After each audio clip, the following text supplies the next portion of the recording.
నమస్తే, welcome to whistle. ఈరోజు నేను ఏ రాజకీయ పార్టీ గురించి మాట్లాడడం లేదు, ఏ నాయకుడిని సమర్థించడం లేదు, ఏ ప్రభుత్వాన్ని వ్యతిరేకించడం కూడా మా ఉద్దేశం కాదు. కానీ ఈ దేశ యువత గురించి మాత్రం మాట్లాడాల్సిన అవసరం వచ్చింది. ఎందుకంటే ఢిల్లీలోని జంతర్ మంతర్లో పడింది కేవలం కొన్ని లాఠీ దెబ్బలు కాదు, లక్షలాది కుటుంబాల ఆశ కుప్పకూలిపోయింది.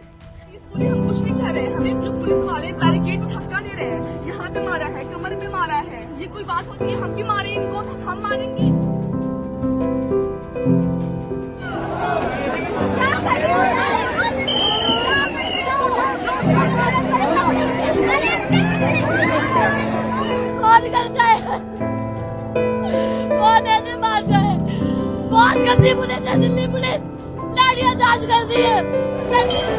पुलिस वाले भी पथराव कर रहे हैं, ये देखिए।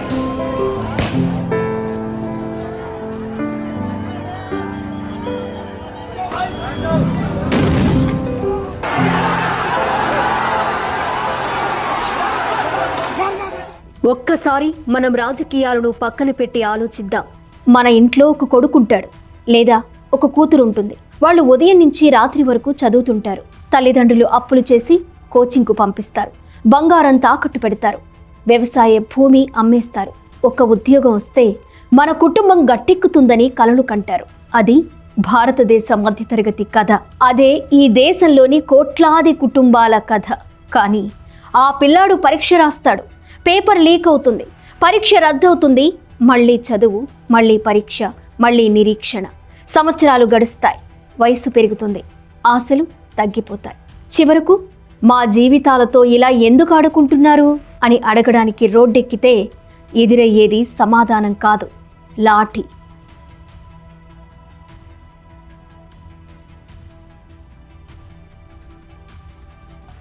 దేశ చరిత్రలో ప్రతి తరం ఒక ప్రశ్న అడిగింది. స్వాతంత్ర్య పోరాట తరం అడిగింది, ఈ దేశాన్ని బ్రిటిష్ ఎందుకు పాలించాలి? ఎమర్జెన్సీ తరం అడిగింది, ప్రజాస్వామ్యాన్ని ఎందుకు బంధించారు అని. ఈ తరం అడుగుతున్న ప్రశ్న చాలా చిన్నది. చదివాం, కష్టపడ్డాం, మా పరిస్థితి ఏంటని.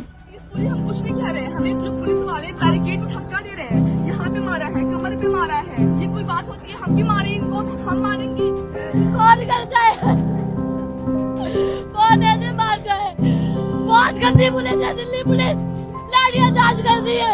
ఈ ప్రశ్నకు సమాధానం చెప్పాల్సిన ప్రభుత్వం లాఠీతో స్పందిస్తే గెలిచింది ప్రభుత్వం కాదు, ఓడిపోయింది ప్రజాస్వామ్యం. ప్రజాస్వామ్యం అంటే 5 ఏళ్లకోసారి ఓటు వేయడం మాత్రమే కాదు, మధ్యలో ప్రశ్నించే హక్కు కూడా, నిరసన తెలిపే హక్కు కూడా, ప్రభుత్వాన్ని నిలదీసే హక్కు కూడా. ఈ హక్కులను మన రాజ్యాంగం ఇచ్చింది. అందుకే ప్రపంచంలో భారత ప్రజాస్వామ్యానికి గౌరవం వచ్చింది. ప్రశ్నించే ప్రజలు లేని దేశం ప్రజాస్వామ్యం కాదు. భయపడే ప్రజలు ఉన్న దేశం మాత్రం ప్రమాదంలో ఉంటుంది. ఈరోజు జంతర్ మంతర్లో నిలబడిన యువకుడు రేపు మీ ఇంటి పిల్లవాడే కావచ్చు, ఆ యువతి మీ చెల్లెలే కావచ్చు, ఆ తల్లి ఏడుపు మన అమ్మ ఏడుపే కావచ్చు. అందుకే ఈ సంఘటనను రాజకీయ కళ్లద్దాలతో చూడకండి, మానవత్వంతో చూడండి. ప్రభుత్వాలు తప్పు చేయకూడదా? చేస్తాయి. నిరసనకారులు తప్పు చేయకూడదా? చేస్తారు. కానీ ప్రజాస్వామ్యంలో మొదటి స్పందన సంభాషణ కావాలి, చివరి మార్గం మాత్రమే బలప్రయోగం కావాలి. ఎందుకంటే ప్రతి లాఠీ దెబ్బ శరీరంపై మాత్రమే పడదు, ఒక తల్లి గుండెపై పడుతుంది, ఒక తండ్రి ఆశపై పడుతుంది, ఒక కుటుంబ భవిష్యత్తుపై పడుతుంది. చరిత్ర ఒక గొప్ప పాఠం చెబుతుంది. బ్రిటిష్ సామ్రాజ్యం కూడా ఉద్యమాలను అణచాలని చూసింది. ఎమర్జెన్సీలో కూడా స్వరాలను మూయాలని చూశారు. కానీ ప్రశ్నలను ఎవ్వరూ చంపలేకపోయారు. ఈరోజు అదే నిజం. గుర్తుంచుకోండి, లాఠీలు విరిగిపోతాయి, బారికేట్లు తొలగిపోతాయి, పదవులు మారిపోతాయి, ప్రభుత్వాలు మారిపోతాయి. కానీ ఒక తరం విరిగిపోయిన నమ్మకాన్ని మళ్ళీ అతికించడం చాలా కష్టం. ఈ దేశానికి యువత సమస్య కాదు, యువతే సంపద. వాళ్లను వినడం బలహీనత కాదు, అదే ప్రజాస్వామ్య బలం. ఈరోజు జంతర్ మంతర్లో లాఠీ దెబ్బలు తిన్న విద్యార్థులు ఒక హక్కుల కోసం మాత్రమే పోరాడడం లేదు, రేపు ఈ దేశంలో చదివే ప్రతి విద్యార్థి గౌరవం కోసం పోరాడుతున్నారు. వాళ్లను మనం వినకపోతే రేపు చరిత్ర మనల్ని వినదు. చివరిగా ఒక ప్రభుత్వానికి అసలు విజయం ఎంతమందిని చెదరగొట్టిందో కాదు, ఎంతమందిని వినిందో.